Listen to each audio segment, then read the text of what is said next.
Welcome to Ripstop on the Record, the podcast for makers, by makers, where we talk about all things MYOG. Brought to you by Ripstop by the Roll.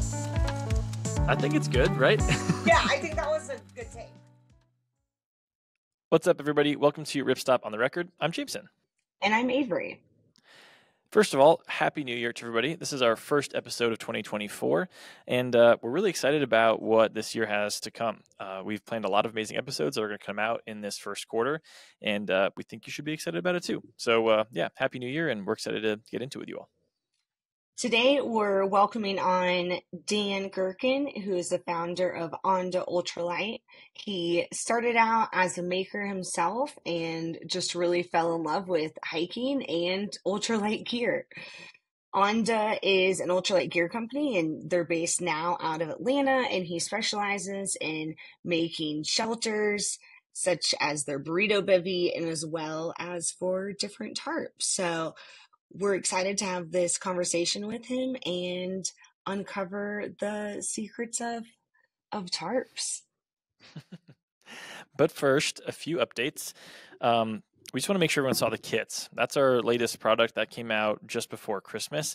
And the reason I'm remembering you all is that they're kind of awesome and they've sold pretty well. So if you're interested in a packable poncho that is roughly the size of a baseball when it packs up, but could be a wearable poncho or a tarp shelter system, then this is a kit. It's awesome. It is pretty inexpensive. It's, I think, less than $25, and it comes in several really fascinating colors. So check that out.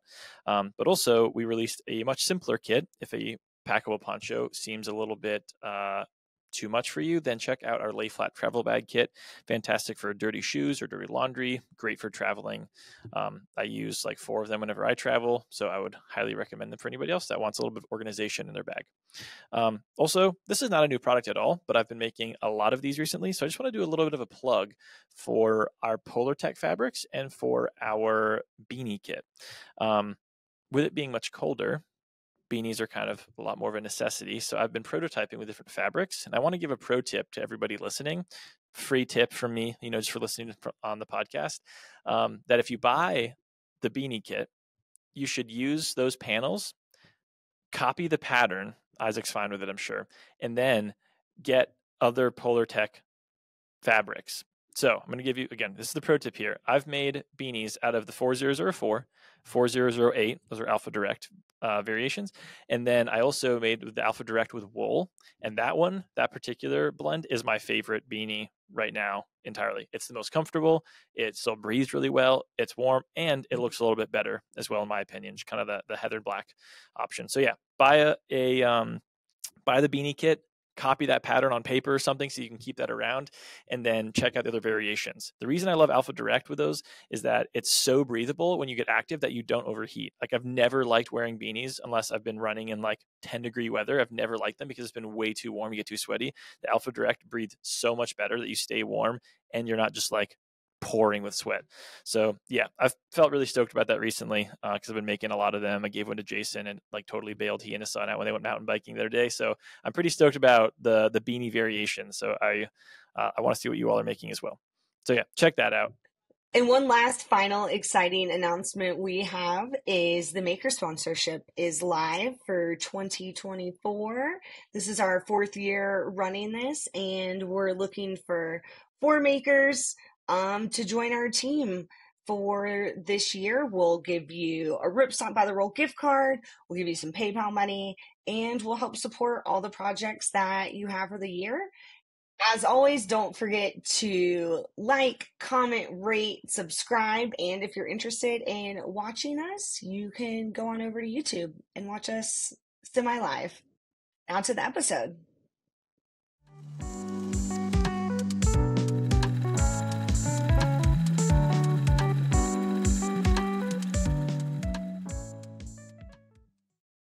Hey, Dan, welcome to the podcast. Hey guys, thanks so much for having me. Super excited and very grateful for you guys having me on. This is really, really cool for me. So yeah, no, absolutely. We're excited to have you. We're going to get into a lot of stuff today, but especially onto your making experience, things like that.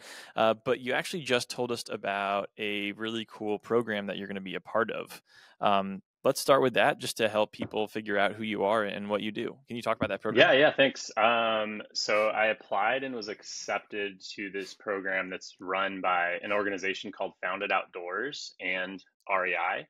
Um, and they have two programs. One is called Navigate and one is called Embark. And I applied and was accepted to the Embark program. And it's more of like you could even just be someone that like has an idea for an outdoor business, outdoor related business, and you want help and education and resources to like develop that business idea, or you could have a business kind of up and going like myself. But I'm just like I have no business background personally, so it's kind of like a crash course in running a business specifically geared to the outdoor industry, and helping like small brands and businesses develop and grow their ideas, whether it's like a digital product or a physical product, and things like that. So I got accepted, which is super exciting. It starts this month and it runs for about 3 months. And so yeah, I'm hoping to just soak up and absorb as much information as I can, and hopefully apply it to Onda. So it's kind of in a nutshell, I guess, what it is. That's awesome. That sounds really exciting and also kind of overwhelming. Like, how does that feel to be entering into a business program like that? Yeah, that's very well put. I think having a small business, at least for me, is like just this. It's been a roller coaster. Like ups and downs, highs and lows of like emotionally, like mentally. As I'm sure anyone can relate, that's like probably started their own business or like running a project like a podcast or something. Um, and actually, I found out about it because of Almond's Right, who you guys had on recently again. They went through the Navigate, I think, program last year, and I had just been following them on social media and saw them kind of go through that program. That's how it just kind of came on my radar to begin with. Um, yeah, I do really well with structure, so I think that this is really good for me personally to have like a curriculum that we're going through and like kind of assignments and accountability. Because I definitely like look for resources, but then I'm just like, oh, that's something I should look into or do, and then I just like go back to sewing, or like, oh yeah, I should work on my marketing and my sales, and then I'm just like, oh, I should just sew this thing right now instead. So I think this is going to be really good for me, like in my personality and my habits. So that's the good part, but overwhelming and scary at the same time. That's super exciting what you're going through. And I think it's really fun that we're catching you on kind of like the beginning of that and seeing that evolve. Like we've known Almonds, right? And to have known them for 4 years now, just even like as just knowing them as friends and watching their business evolve has been really cool. So catching you on the beginning of that and having seen people come through that program and their businesses really take off, Yeah. it's really fun to see you where you are right now, and then thinking where are you going to be in 2025 Yeah. and how that is really going to advance you and push Onda forward. So speaking more to that, can you tell us a little bit more about Onda in terms of what does it stand for? What does your company name actually mean? Where does the name come from? But Yeah. yeah, let's start with the Yeah, basics. so onda is from like a Spanish verb. Like the infinitive verb is andar, Andar, and then onda would be like this like saying you go or they go, like third person, second or third person. Anyways, I don't. My Spanish grammar is not great, but that's like the gist of the conjugation of it. So, anyways, onda means like to go or to walk or to be in a certain state of being. And so, I was going through ideas and trying to think of different names, of course, when I was like decided to like make this a thing. And so my wife was helping me, and her first language is Spanish, so she was a great help. And I was like, okay, like I'm like, well, like Polante exists, and like there's like another like French pack company I know of, and I'm like, that's not an English name, but like people just deal with it and work with it. And so I was like, Onda's cool. It like the way that I've been using it is all caps, and like I think it just looks nice, like beginning and ending with an A.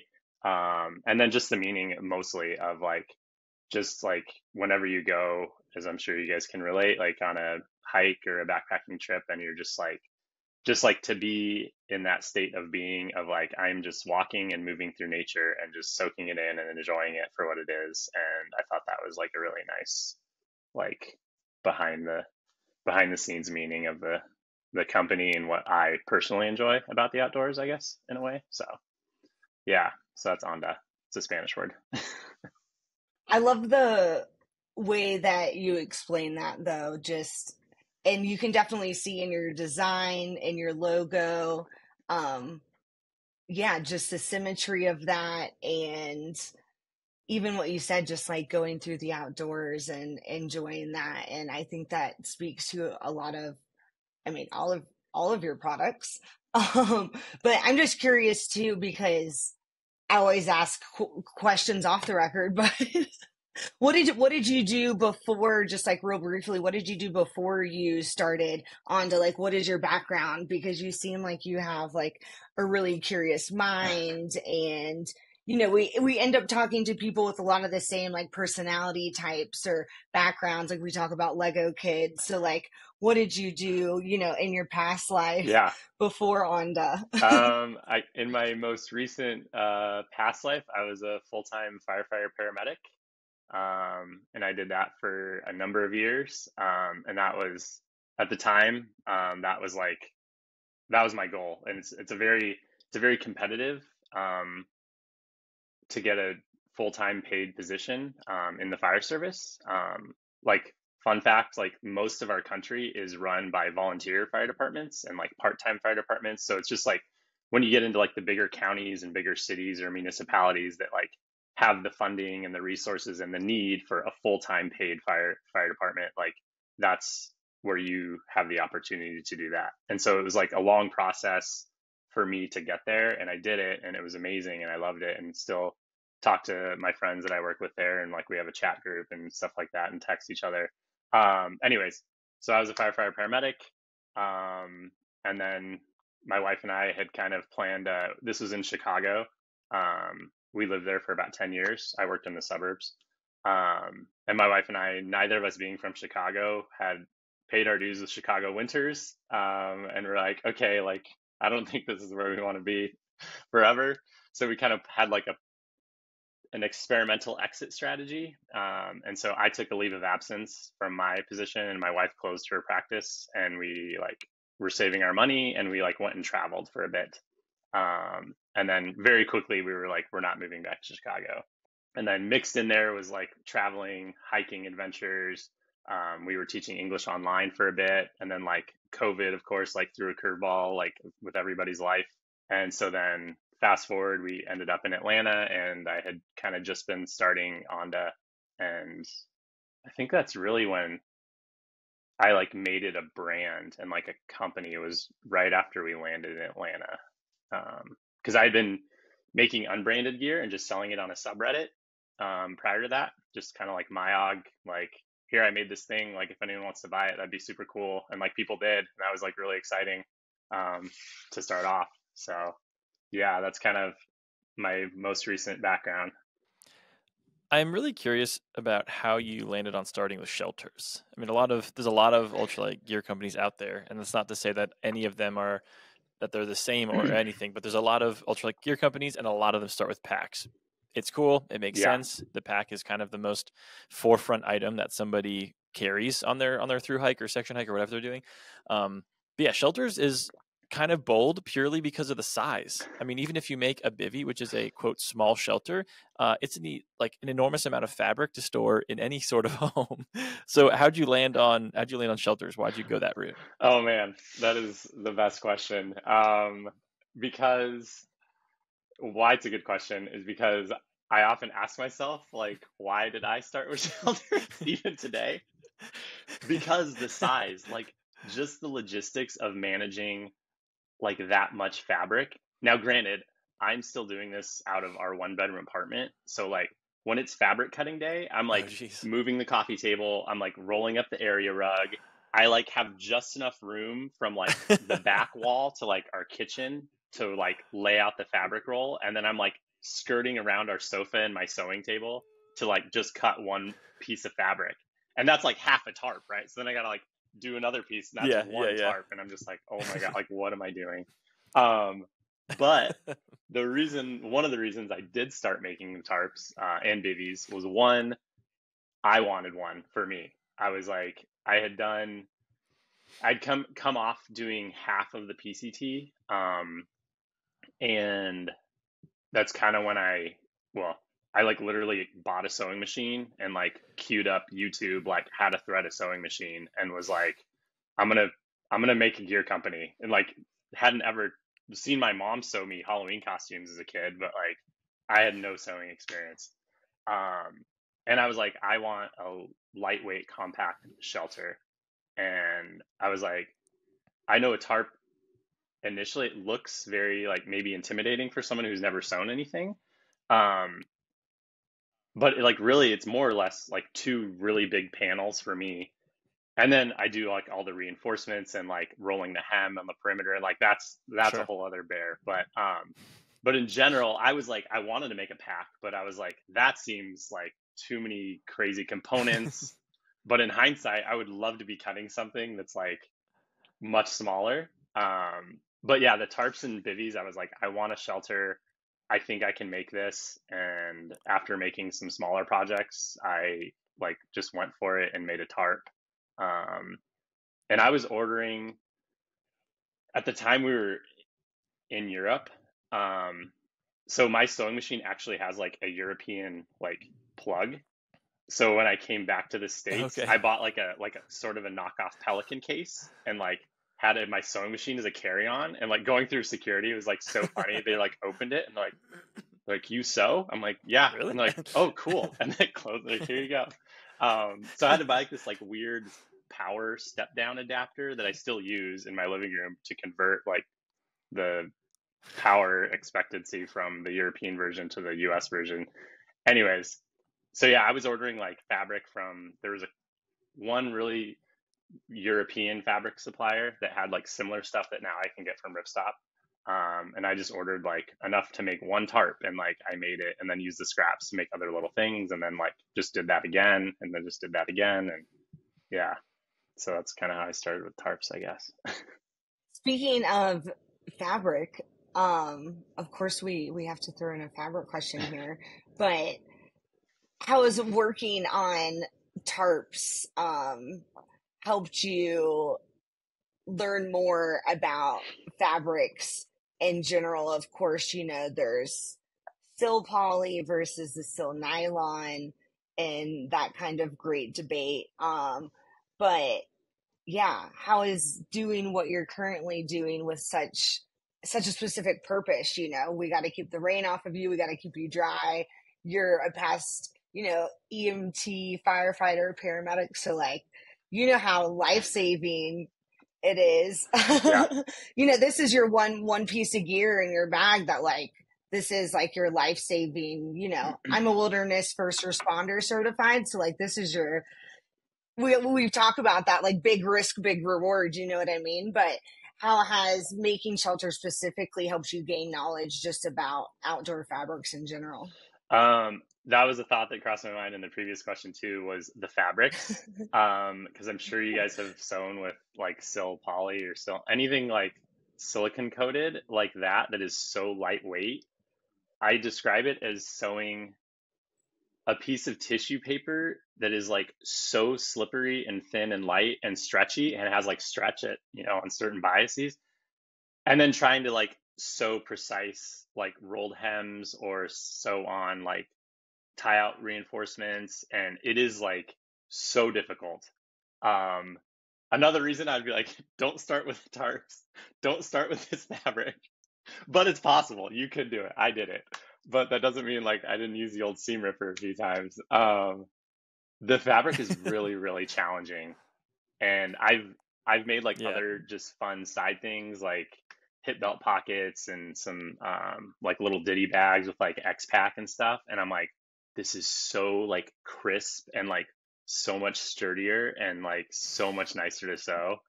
Yeah. It's hard. And When you can like fold the rolled hem before and just leave it there and it like stays there. oh my God. So what a dream. like my original way of doing the hem on the tarps was, one, I would use like my ruler and I was marking my seam allowances like around the entire perimeter with like a ruler and a pencil so I could double roll it and like have it uniform. Yeah. And then I would take like wonder clips and just use like so many wonder clips. And even those sometimes will slip off or the fabric will start to pull out. Yeah. And Yeah. then finally, thankfully, I connected with this friend now. His name's Chris, and he has a professional sewing business here in Atlanta or outside Atlanta. And he's like, you need to get used to using the rolled hem foot, like the folder. And he's like, it's going to be a game Mm-hmm. changer. And I was like, yeah, like I tried it once and it was like super hard and getting it fed in there correctly. But now I've got it down and it is like the best thing relative to like folding and clipping the entire perimeter by hand, like you can imagine. You know, like you said, you're working with such a specific material over and over again. And speaking to, you know, how difficult it is to work with, do you have another tip besides the rolling hem foot that might be a good tip for someone who might be working with it for the first time they could use? That's really good. Man, a lot of patience and like, I don't know, I don't have a lot of experience relative to other fabrics, but like basically like you're sewing like 6 inches of fabric at a time and like just prepping that and feeding that if you are using a rolled hem foot. I would say like if I was just going to make a one-off tarp for me, like it was just my one do it DIY at home tarp. If you already know how to use the rolled hem foot, like definitely do it. If not, I would almost say just tough it out and like measure and fold it and sew it like with your regular presser foot that way. If it's like a one-off, but if you're going to do two or more, then like I would definitely like take the maybe hopefully short time to learn and use it because that's a saver. I don't want to put you on the spot here, but would you? So we don't have a rolled hem foot here in the shop, and I've thought about it some, but we do it.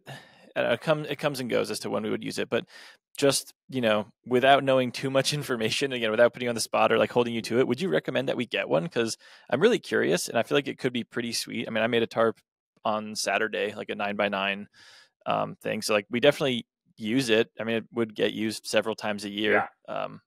Probably mostly by me, but some people would use it. Yeah.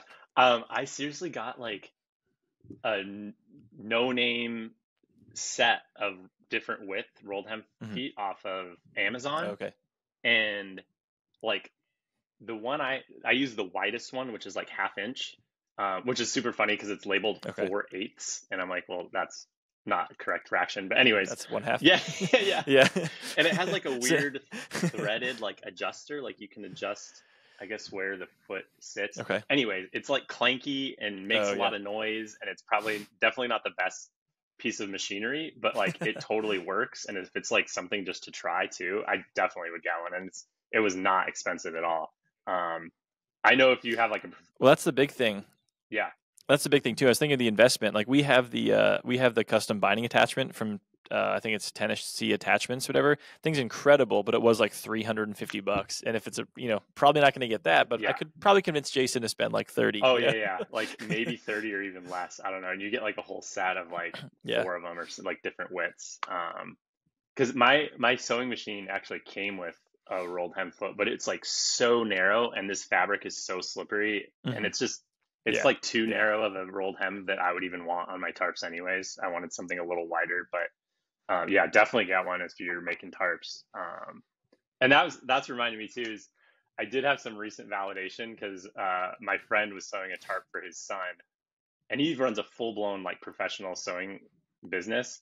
And he was like, this fabric, he did a silpoly. He's like, this fabric is so difficult. He's like, I have a lot of tricks up my sleeve for making things look nice and getting crisp corners and turns. And he's like, I think he said he even tried using a bias tape, which I've never even tried, but I know of. And he's like, that doesn't even stick to it because of the silicone coating. And he's just like, Yeah, no. I'm like, yeah. I'm like, it's fun. It's fun stuff.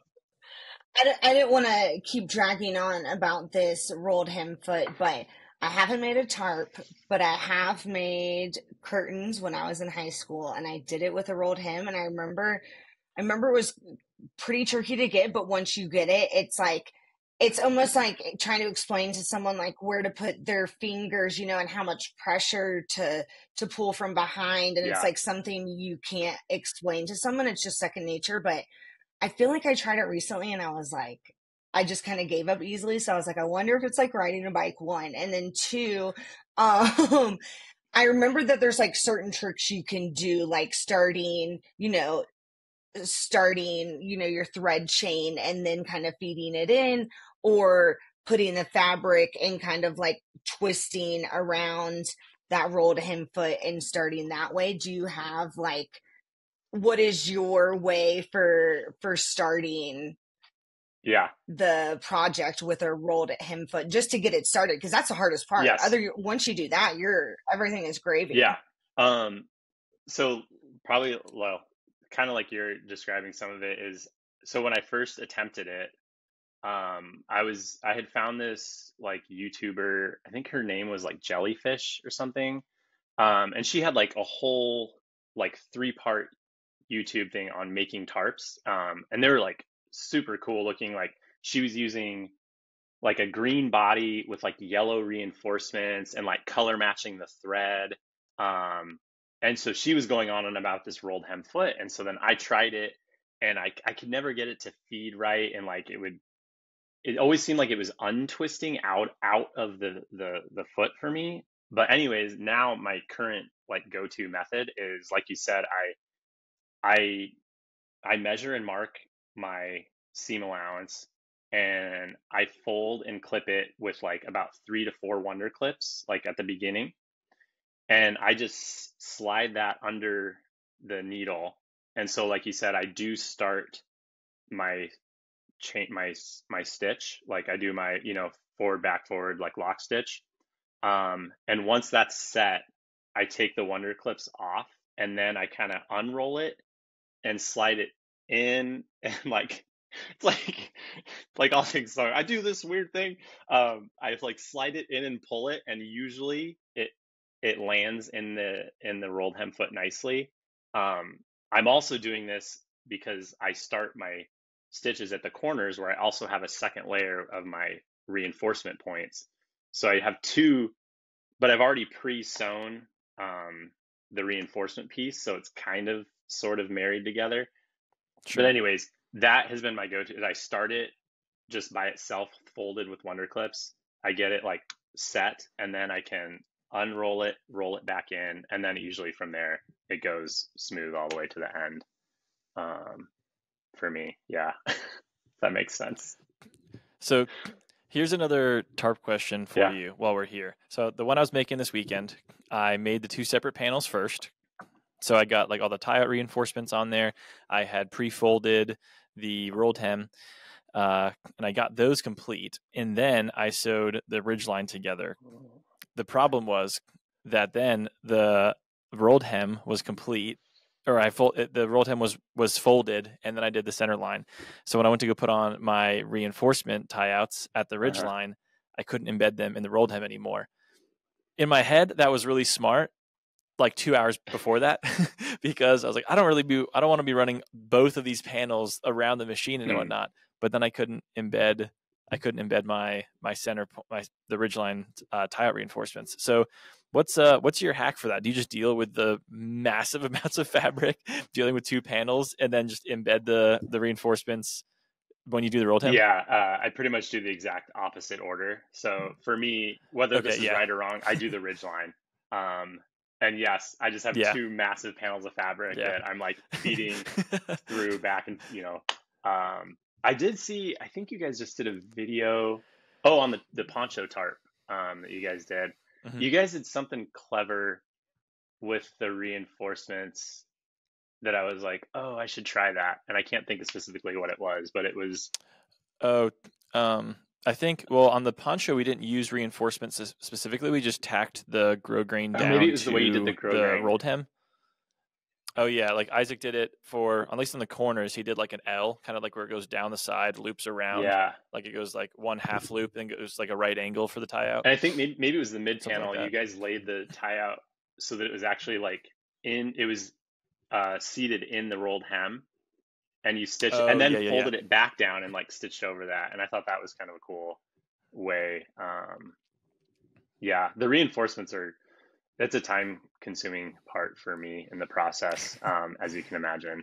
Um, like I can crank out the ridge lines like pretty fast now, but Yeah, then yeah. I literally am like stopping, and then again I'm like measuring, marking, and doing all the reinforcements so that I can embed them in the rolled hem, which is basically the last step for me. Well, then the tie out points, the grow grain, but and that's a whole other thing. But anyways, yeah, that you had me really uh, thinking though when you were saying that you did the perimeter and the reinforcement first, and I'm like, oh, like am I yeah. doing this all wrong? And then you're like, oh, but then it didn't work. I'm like, okay. Yeah, no. If I had not pre-rolled my rolled hem, it probably would have been better. But it was DCF, so I could pre-fold it and it would just stay there, which was amazing. And that was extremely enticing to me because I already had one panel. Because I Yeah, mean, somehow tarps, even in our makerspace, which is like 30 by 14, and we have like a 12-foot table in there, somehow a tarp even still feels big for like a 12-foot drafting table. But anyway, yeah, I had the panel like all laid out there. I'm like, oh, this is so easy. Like I can just fold it now. yeah. Um, yeah, this is why I don't have a cottage company.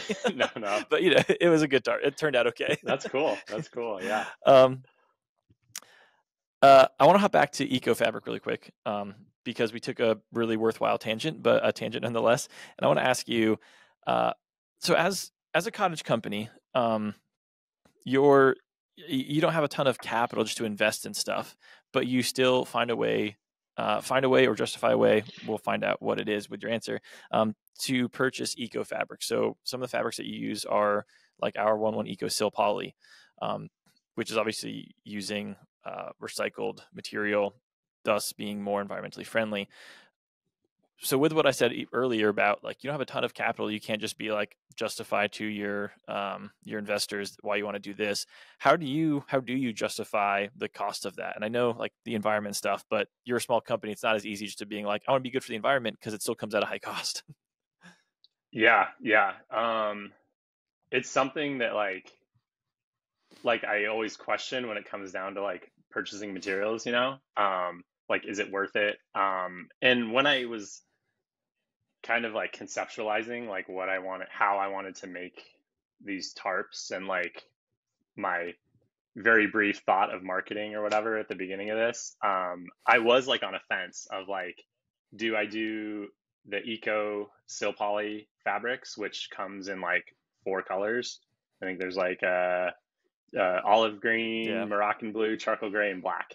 And I'm like, okay, Yep. cool. But then if I get like the new stuff, the non-recycled stuff, there's like every color you can think of, and there's like hot Yeah. pink and bright orange, and like, and my other thought was like, oh, like I'm gonna do like these cool 2-panel tarps. Like one side's gonna be white and one side's gonna be hot pink, and I'm like, people can custom order like whatever color tarp they want, and it'll be so cool.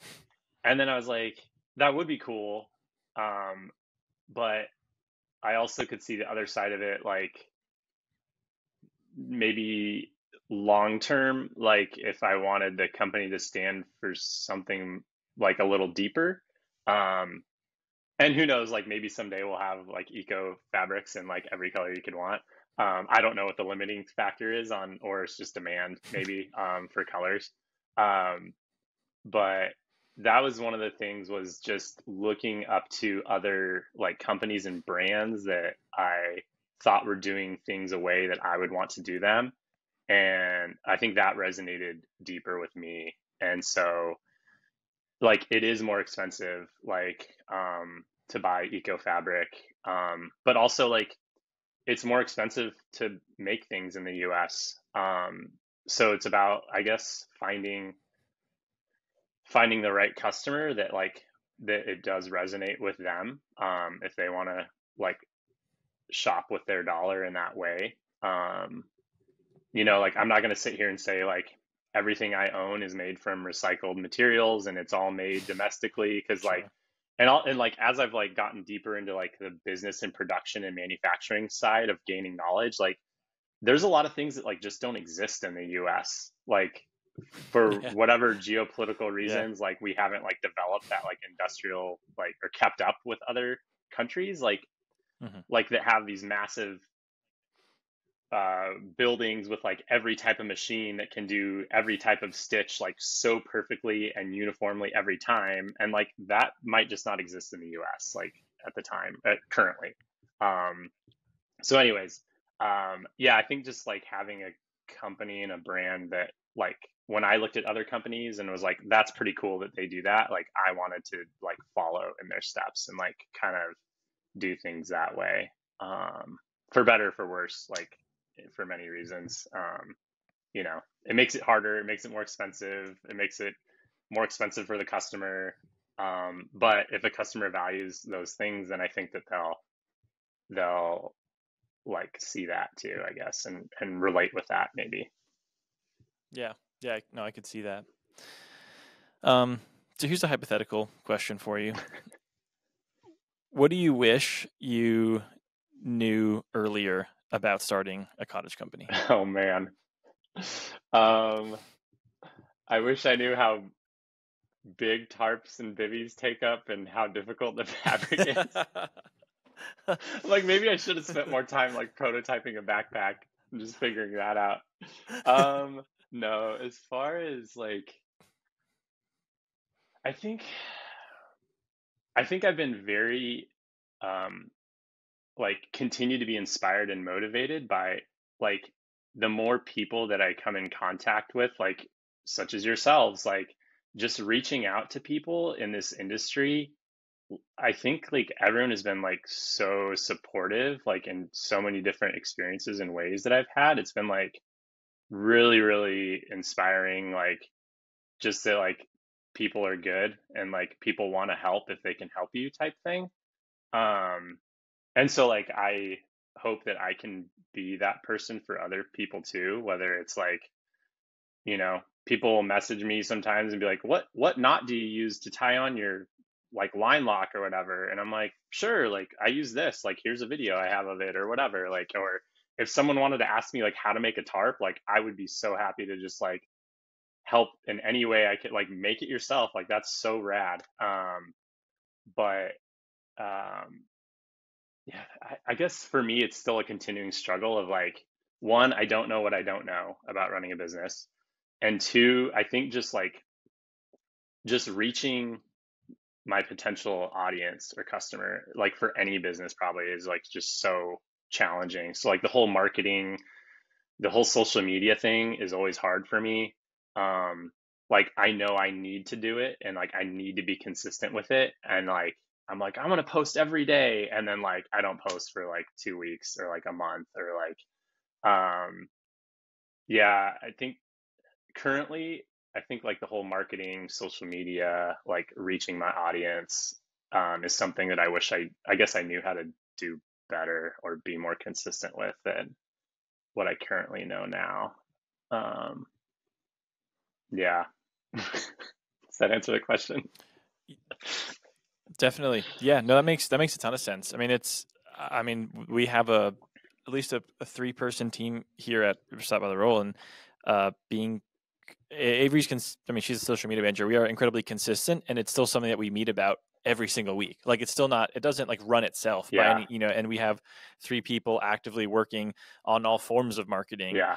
all the time, so it's, that makes a ton of sense, especially for one person where like there's a very direct output line of like I could make products, sell products, or do this other Yeah. thing, which is going to be very intangibly maybe selling products if I can make that correlation at some point. That's It's so yeah, it makes a ton of that's what I sense. think is hard too for me is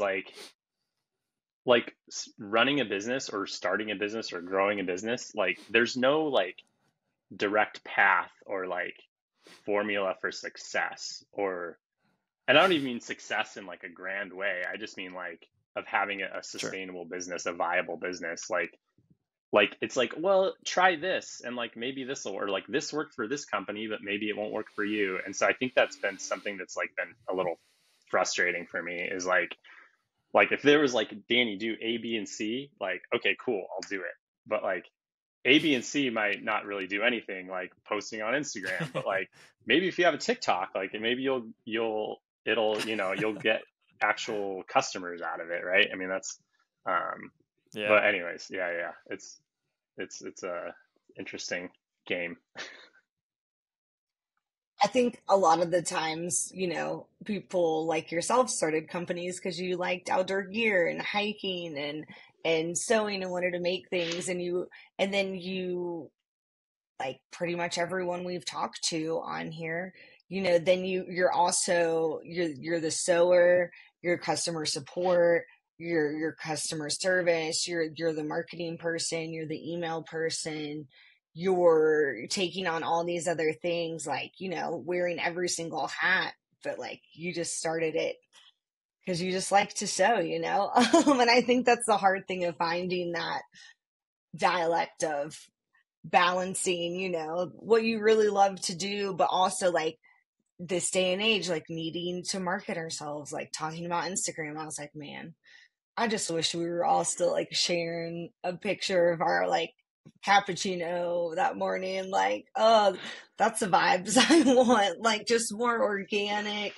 It's just so it's hard. It's a lot, and it takes a lot for one person. So yeah, if you're out there and listening, I'm sure a lot of people know that it's a lot of work to run a one person show, but we all just did this because we really like to sew and we enjoyed it. So Yeah. Yeah. I think as long as you can enjoy some aspect of it, like, I mean, I think that's necessary. That's crucial, right? I've one of my friends, he kept recommending this book to me, and I've started it. I haven't finished it, but I think it's called like Myth of the E-Business or something.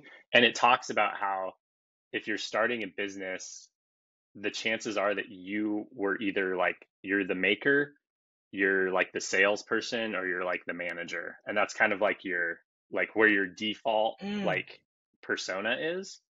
And so when you get busy like trying to wear all these hats, like you'll default back to that one role. So like for me, I started as the maker. I'm like I'm gonna be the crafts person. I'm gonna make these, you know, individually small batch gear. So then when I'm like, oh, like I should be doing social media, I should try to be do more like wholesale calls or like whatever it is, or like planning. And then I'm like, or prototyping new stuff. And then I'm like, or I can just like, I can sew this thing because I know how to sew it. And like, I think I'm pretty decent at it. And so it's like how to break out of that, because like, you're just going to like hit a ceilings like every time when you default to that one thing and you aren't being responsible for the other aspects. So like it's hard because like maybe you like being the salesperson or you like being the maker, but you can't just be that if you're like this at this level, right? At this small of a scale. Like you can't just be the one thing. Or you could be, and like you're just gonna, if you're happy being, Plateau yeah, all the yeah, yeah, time. right? Yeah. So like you could, but like if I want this thing to be long term, like that's not gonna work for me. So Yeah. yeah. so speaking of long term, what are some products that you might have in the future for Onda that you want to talk about or hint at?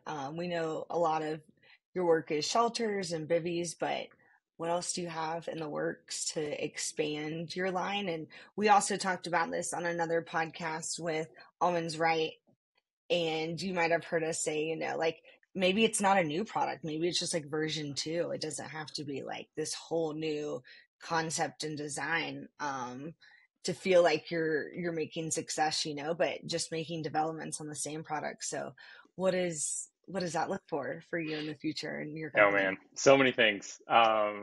So like for current revisions or updates, yeah, like I'm always like I started adding another tie out on the inside of the ridge line on my tarps, because I'm like, oh, you could hang your bivy or whatever internal net you might be using like easier than going back to, because I was just doing like a double-sided tie out on the head of the ridge line, which works fine, but I'm like, maybe some people want it tucked in a little further. I added more tie outs like on the flat tarp. And it's so funny because you made me think of how when I first learned that you could use different color threads like on the sewing machine, I was just like, "Oof, like that's crazy." So then what I did was when I was sewing the zipper onto the bivvies, I was color matching the thread because it's black zipper tape, and then if I'm doing a gray or blue bivvy, and I was like color matching the thread, which is now I think it's insane because it's like I'm sewing the zipper upside down, right? And then I'm folding it over and sewing it down. And then I also do a zigzag, like an overcast stitch to stop fraying.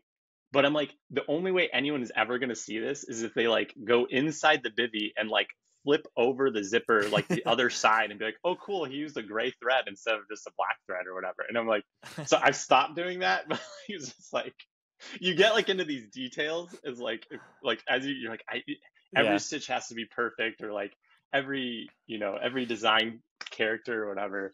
um Anyways, so for new stuff, um i have I haven't put it out yet, but I'm going to be doing like a bug bivy, so just an all mesh top. So if it's going to be more bug pressure and you're not so much concerned about precipitation, or you just have really good tarp skills, and like way more breathability, like you could do something like that. So I'm excited for that. And then I've been wanting to do, and it's actually like for the Embark program, I think we have to like prototype a product. And so my current idea is I want to prototype a single pole, um, like maybe a half mid tarp, something maybe with doors. So I did make a one-off for my buddy that was doing. I met him on the PCT and he was doing the CDT, and he was like, I really want I'm gonna hike with only one trekking pole. Like, how can I use a tarp like that? And I'm like, I don't know, but let me try to make you something. So I just made him like a one-off, and I literally like made it on SketchUp, like this free like kind of CAD program, Yeah. and like literally just cut the fabric, sewed it, and it actually like I did have to make one like modification because it actually was like too long for the height of the pole, but it actually pitched pretty Okay. decent. But I definitely need to refine it. So that's something I really want to like dial in and have like a core product. And a backpack, like I want to make a backpack. Um, that's like definitely down the line from today, but I would love to have the option for a customer to buy into a pack and a shelter system and be like, this is like 2 pounds of my weight, and I already have like two of my big three or Yeah. my big four, and like be able to get someone outdoors and on the trail, like starting off lightweight and like compact, I guess you could say. Um, just because like Yeah. I tend to lean towards that style, I guess. Not that I started there, but that's kind of where I am currently. I'm personally excited to see the bug bivy. I've made one mesh tent, and I'm just curious about how to make it slimmer and tighter and more compact and whatnot. So I always like to see people's designs and what they come up with there. So I'm really stoked to see that from you. Just and knowing what your current bivy looks like, and then thinking about what the bug mesh could look like, I could see it being a really cool design. Yeah. Hit me up if you ever start making one. I'll give you all Yeah, for sure. my not so secret secrets of just silpoly and bug mash. No sewing um, bug mash. it's the perfect formula. Keep it Yep. simple. Yep. All right, so I want to ask you a couple questions about like the personal side of backpacking, not like the crazy personal, just like not about Onda specifically. Um, My cat hole techniques, or so I'm just yeah, kidding. exactly. Boot or trowel? No.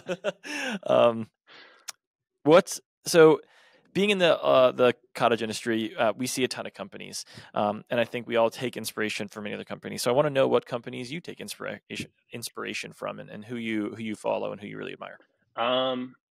Man, I'll try to keep the list short. There's so many cool companies, cool designs, like cool gear, and I think that's what's so fun for me too. Is just like I think I currently only own two backpacking backpacks, but like I've sold two others. I have another one ordered.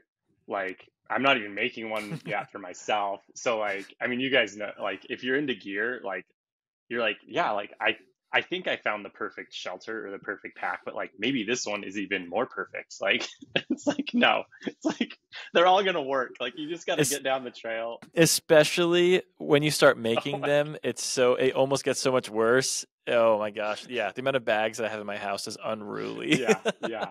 So like to answer part of your question, like so I did half the PCT in 21, and like I had a fairly modest budget to like prepare and get gear for. And I ended up like splurging on my pack, right? Like makes sense, like most people probably do. And so I got a ULA circuit. I was like so stoked. It was like made in Utah, like um rock solid. Like I would recommend it anytime. I would want to try a different ULA pack, like a smaller volume one. While I was on the PCT though, I was just like trimming down my gear, and like if as the it was getting warmer and hotter, I'm like, I don't need this, I don't need this. And so then on trail I emailed Mountain Laurel Designs, and I was like I know your lead time is like 12 weeks or 16. I was like, do you have any blems or any returns like in the shop, like can I get one? And Ron, who is like, I feel like he's notoriously like short in his emails, which I find hilarious. Whether he thinks it means to be funny or not, I think it's super funny. Um, and he was like, I have one burn, which is their small volume like pack, and he's like, it's a blem in DCF, like it's this much. Do you want it? I'm like, yes, like please send it to me here. So like I was on trail, like ordering another pack.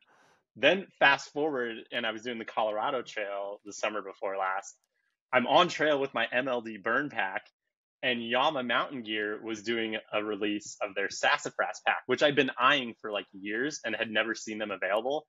So I'm like on trail, like, and I get a signal, and I tell my wife and friends, I'm like, stop, I got to put in my order right now.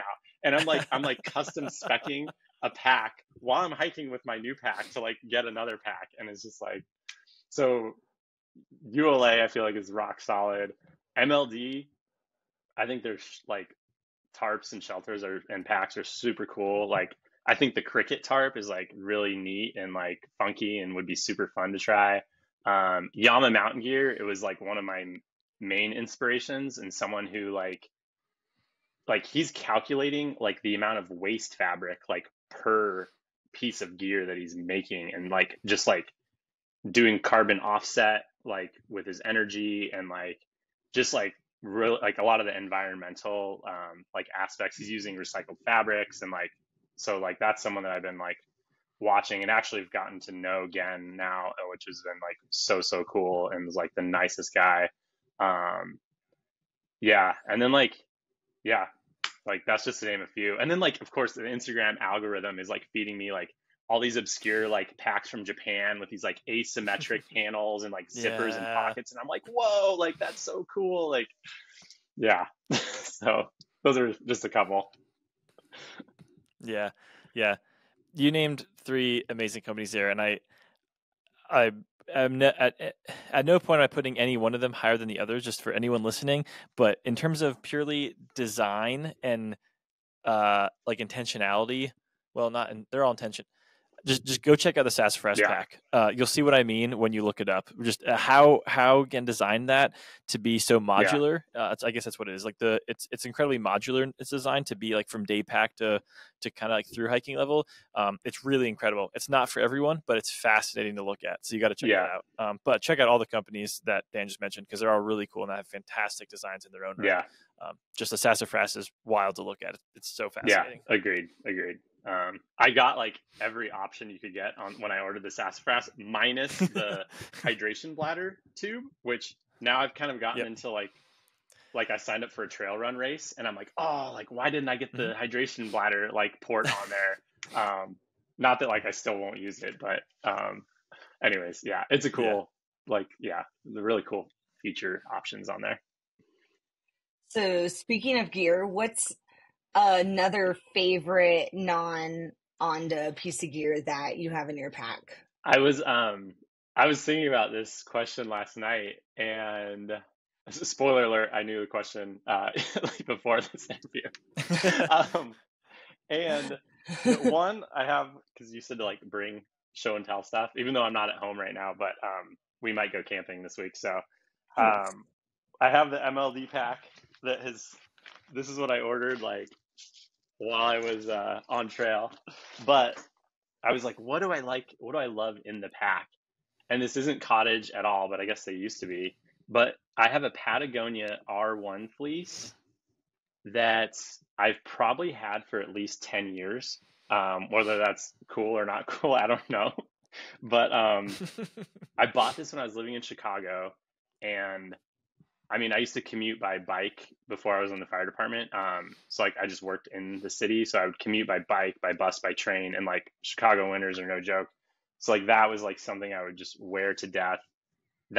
This fleece has been on the JMT, it's been on the PCT, it's been on the Colorado Trail, like it's been to like all these trips that my wife and I have taken, and like all that's happened, I think, is on one cuff.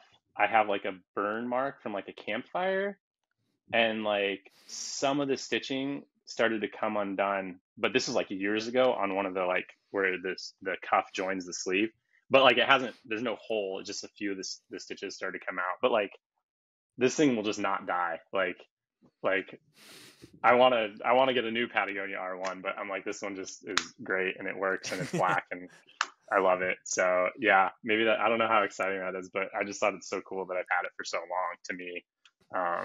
And it's still like a go-to piece for me, like no matter what it is. No, I love that. I have the exact same R1, and it's like been my like staple piece. It's been on all sorts of hikes and section hikes and Yeah. um, all sorts of things. Even just like I went to like a marketing conference in Boston. I just brought that because like, well, this can layer really Yeah. easily, and it packs well in my backpack. Like it does everything, and that's what I like love about it. Is I can take it on a trail or to like a marketing conference in a city, and like it'll perform just the same way. Yeah. Yeah. Totally. Yeah. It's like, I just think it's so cool. This inanimate object has like been so many places that I've been, and like, I don't know. It's like, it's kind of silly, but I'm like, man, this thing's been some places. It doesn't even know. Yeah, no, and they really do make them just different. I've had mine for I don't know, maybe like 6 years, I think, and it shows like absolutely no wear. I mean, it's like perfectly Yeah. normal. I've absolutely beat that thing up. Like I haven't treated it well at Yeah. all. Yeah. I used to only air dry it, but like now I throw it in the dryer on low and like, Yeah, I'm like, oh, like maybe every time I wash and dry it, it's getting lighter because it's like sucking some of the lint off of the it's just fleece. fuzzing. I like that idea. All right, Dan, I want to ask you before we get to like the maker game that we have set up for you to wrap things up. I want to ask you one more question. It's our signature question, which is what fabric to you and to Onda, what fabric is missing in the market? Yeah, I thought this question might be coming. So I am not like as knowledgeable about fabrics. I mean, I am in this regards of like, ooh, I like this pack and it's made from this, or like these shelters are this.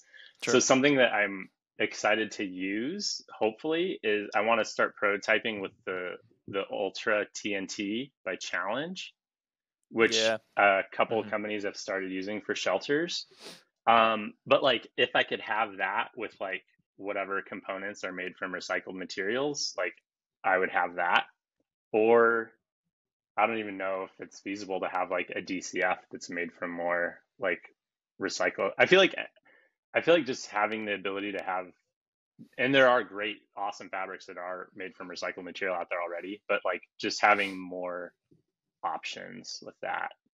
Um, but yeah, I think the Ultra TNT sounds intriguing to me because supposedly like it's going to be more resistant to stretching, and especially like I think over time Hmm. how Dyneema can get stretched out after repeated use, especially like if you're using like a trekking pole shelter that's like totally relying on like how tight you're pitching it, like the Sure. tension is like everything that holds it up, and that can start to like wear and stretch and get warped and wavy. So like supposedly this TNT is gonna like fight against that in one regards. Granted, it is a little heavier than you can get DCF Sure. in. Yeah, something in there with like the like total water resistance of like the TNT/DCF, but like with more eco-friendly components, I guess maybe would be my dream shelter. And yeah, and not as slippery as silpoly, like very crisp. Can hold a line or a crease. Yeah, Yeah, no, absolutely. magical fabrics. In the dream world, we'll get there, I'm sure. Yeah. All right, so this maker game that we have set up for you, they're pretty much just questions that have to do with making and you. Like so we'll just send it. We like to have a little bit of fun at the end of the episode, and bring it around. Avery, do you want to ask the questions? I feel like I've had like a lot of follow-up questions that I keep just jumping in this episode, and I've kind of silenced you accidentally. No, it's okay. Yeah, let's do a fun little maker game. We were talking about hot ones before we hopped on and started recording with Dan. So yeah, we're gonna do kind of just like a quick rapid fire style game. And if you can't answer them, that's okay. But they're all fairly easy. I wouldn't say they might be like rapid fire style, like yes, no answer, but yeah, to give you a heads up. Cool. When was the last time you changed your needle? Oh man. So actually, thank goodness it wasn't that long ago. I'm gonna say like I'm gonna say 2 to 4 weeks. Which I don't even know if that's okay. That's nice. probably.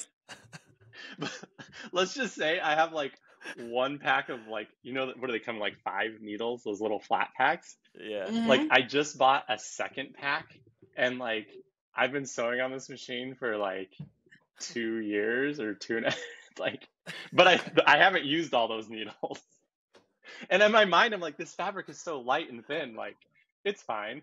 So yeah, I definitely need some help. That's true. And I mean, they are meant to break when they do get worn. That was confirmed in one of our okay. podcast episodes way farther back, so people can go. But yeah, I mean, okay, that's fair. You're working with the lightweight fabrics. What is your favorite pair of thread snips? Oh gosh, the one and only pair I've ever owned. I bought like is it Singer? It was like a multi-pack. I got like fabric shears, like these little mini scissors, and the thread snips. They're like a black and kind of a teal, like colored handle. I bought like a 3-pack, and like that's the pair I use, and they actually work really great. So I haven't replaced them. Like there's other ones that look super cool out there. Like I haven't even really gone down to like the whole sewing gear rabbit hole. I'm just like I can't right now, but save yourself. Yeah. So yeah, I have those like pretty cheap ones that just keep working pretty great. So yeah, sometimes you don't need the fancy stuff, Carter. Like hand forged. What is like your least favorite? No.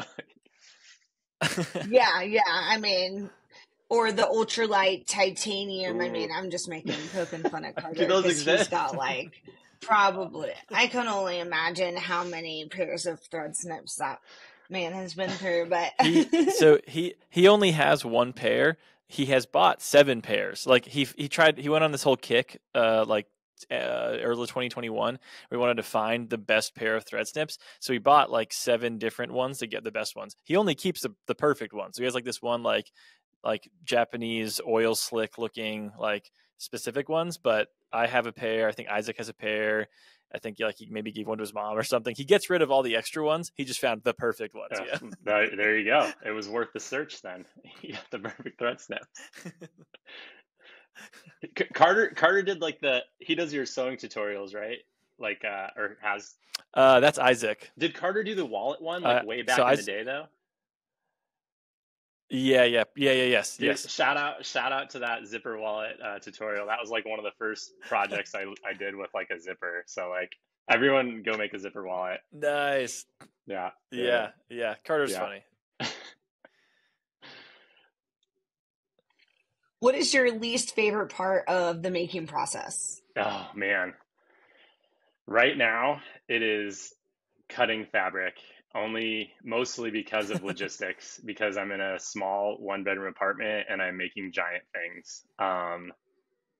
And I think that's something that like I didn't realize going into it was how much prep work it goes into sewing things and projects. And it's like, if you've ever like painted an interior, exterior of a house or something, it's like, I don't know, 80% prep and then like 20% doing the thing. So like so much of my time is like measuring, cutting, marking, clipping, prepping all the little tie out components and then like on the machine doing the sewing. It's like it goes by so quickly. And I'm like, and like that's the thing I really like. But cutting large panels of fabric because of space is my least favorite thing right now. That's totally understandable. It's not easy, especially if you have animals. We didn't even ask. I can only imagine, if you had a cat just Oh scurrying my across God. that thing, you lay it out. I've been there. I've been in that one bedroom apartment in Atlanta, like trying to do this, and my dog Oh just my walks right gosh. across it. And I'm like, Yeah. no. Yeah. What was your first sewing project? I think it was a drawstring stuff sack, I want to say. Um, Shout out to learnmyog.com, which I know you guys sell some of his like Yes. kits and patterns and stuff. Like anyone starting sewing, definitely check out some of those patterns. Yeah, I've made my wife and my family many like packing cube slash stuff sack slash zipper sack things, and they all love them. Everyone loves them. Um, yeah, drawstring stuff sack, good first project for sure. There's really so much you can do with that. I remember I was just like making them for fun one time, and I ended up making one. It was like a super weird size, and I was like, wow, now I have a sunglass holder case. For some reason, I was mind blown that a stuffed sack was literally just a very oddly shaped sunglass holder Yeah, case, and I was like, sweet. I yeah. didn't mean for this to be that. Then like a gift card holder, like Oh, literally anything. Like stop buying gift bags. Like just get on your machine with like random scraps and like you don't even need to cut it out, just use your scraps, and then you're gonna be like, you'll find a use for yeah, it. I support just like doing that. yeah. So I wanted to make like using all my scraps. I wanted to like piece them into like a panel and then use that to make like a wind jacket or like wind pants and just have it be this like super weird like hodgepodge type thing. I haven't done it, but this last question might take you off guard or on another journey, but how did you get the trail name Hot Pink? nice, good research. Um, so when I was hiking the PCT in 21, my hair was like past my shoulders. It was like very long.